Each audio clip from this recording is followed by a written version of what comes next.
आणि आता राज्यातील शेतकऱ्यांसाठी एक महत्त्वाची आणि आनंदाची बातमी। राज्यामध्ये कर्जमाफीच्या पहिल्या टप्प्यात पात्र शेतकऱ्यांच्या कर्ज खात्यांवर 5029 कोटी रुपये जमा झालेत। मुख्यमंत्री देवेंद्र फडणवीस यांनी एका क्लिकद्वारे निधी हस्तांतरित केलाय। आधार प्रमाणीकरण पूर्ण झालेल्या शेतकऱ्यांनाच याचा लाभ देण्यात येणार आहे।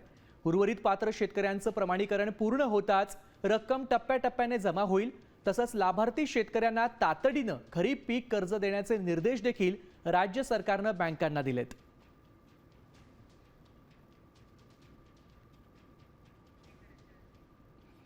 आपण पाहतोय की अनेक दिवसांपासून कर्जमाफीची रक्कम कधी जमा होणार यासाठी अनेक मुहूर्त देण्यात आले होते। शेतकरी देखील याची मोठ्या प्रमाणात वाट पाहत होते। हे कर्ज जोपर्यंत माफ होणार नाही तोपर्यंत दुसरं कर्ज घेण्यासाठी देखील शेतकऱ्यांना मोठ्या प्रमाणात अडचण येत होती।